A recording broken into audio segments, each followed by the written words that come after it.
será el diputado que acaba de hablar. Así que si vamos a legitimar y naturalizar estos términos, bueno, los vamos a usar. Lo que no vamos a dejar es de responder. Porque la verdad me parece que este no es el tono cuando deberían llamarse un poco a la reflexión el oficialismo del papel desdeñable que están haciendo ante el gobierno hace 4 años mínimo, para empezar a charlar. Pero bueno, unos defendemos la República y otros del populismo. Y así estamos. Y esta es una medida populista. Tener que otra vez discutir y debatir en esta comisión debe ser, señores autoridades, como la 3ª o 4ª vez, ¿verdad? Desde el 2019. Por lo tanto, claramente hay un problema. Y el problema lo tenemos nosotros. Y lo tenemos en función de la perspectiva. Recién yo escuchaba a algunos diputados de la banca oficialista que decía, no tiene sentido discutir 3-2, sin ningún tipo de argumento. Solamente es una definición. Pero si se ponen a pensar en esa percepción que tienen sobre la realidad, diciendo que esto le beneficia a las dos partes. Miren, yo escucho a las dos partes hace 4 años y ninguna de las dos partes está conforme con esta ley. Y sí, efectivamente, el problema es la inflación. La inflación que incrementan día a día el ministro candidato, que supuestamente vino a salvar a la Argentina, y nos los tenemos que bancar todos, encima en spot publicitario que nadie lo mandó, entonces ¿para qué se metió?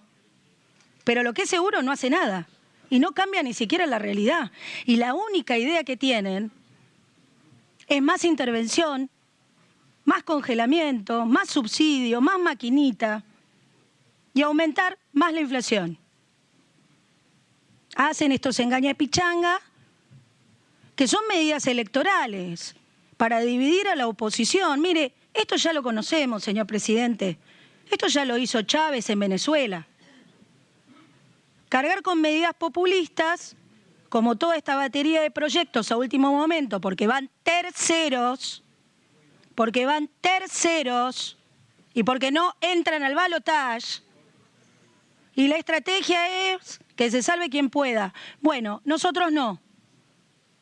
Nosotros no estamos con esa actitud.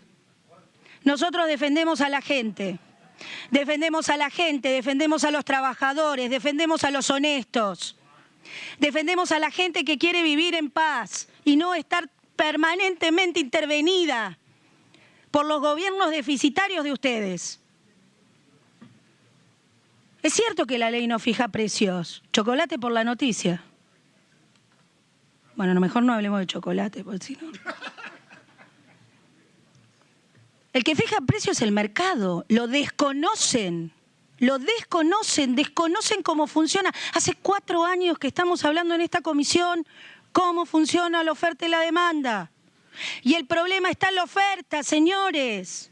Mire, en este momento, la última medición al 2023, tenemos una caída de la oferta de alquileres comparable a la época de la pandemia, marzo del 2020. Y esto se debe principalmente al intervencionismo estatal. ¿No pueden escuchar a la gente que dice que no quieren que intervengan en los contratos entre privados?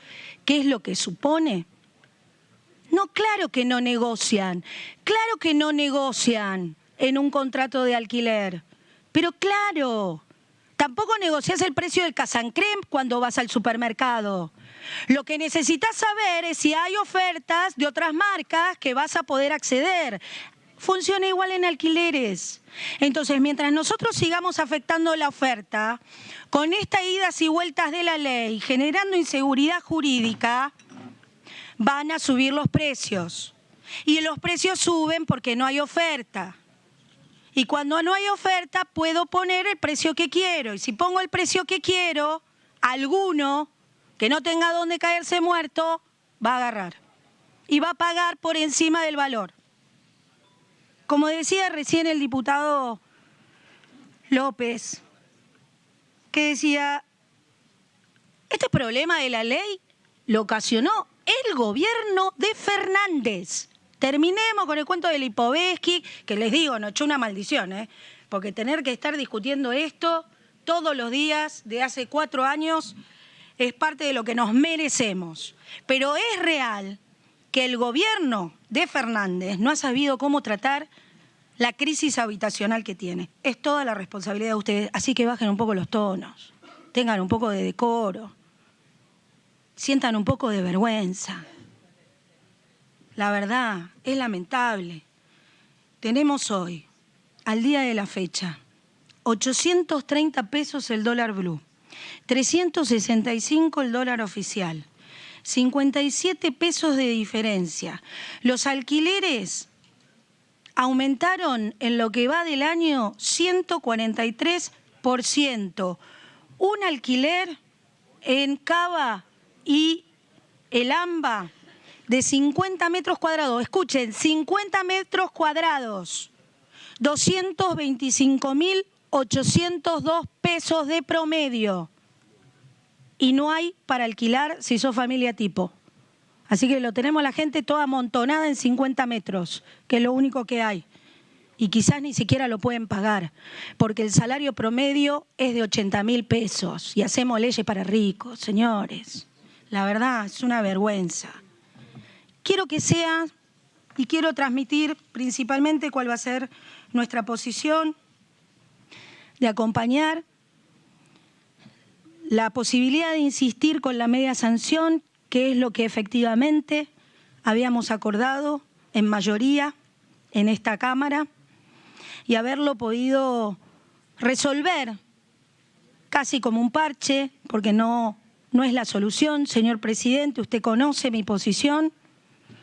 Hace más de 3 años que pido y solicito la derogación de esta ley, porque lo mejor que podemos hacer cuando somos servidores públicos y responsables es enmendar los errores y escuchar a la gente que representamos. Si la gente nos pide que saquemos este corset que le ha puesto el Estado a los alquileres y a la relación contractual entre locador y locatario, debemos escuchar y hacerlo. Y no es demagogia, es responsabilidad. Así que creo que es responsable que nosotros mantengamos la posición que asumimos en agosto de este mes, no recuerdo bien la fecha, 23 de agosto, que fue cuando tratamos este proyecto, que tuvimos que emplazar desde la Cámara para poder tratarlo, que van y meten ruidos con otras cuestiones por el gran desconocimiento que tienen. Estudien, porque no es muy difícil, seguramente no alquilan, no tienen esa vivencia, pero en el caso que tengan un poco de empatía con aquellos que hoy, la verdad, la están pariendo, les pedimos que acompañen la insistencia del proyecto que salió como media sanción de esta Cámara.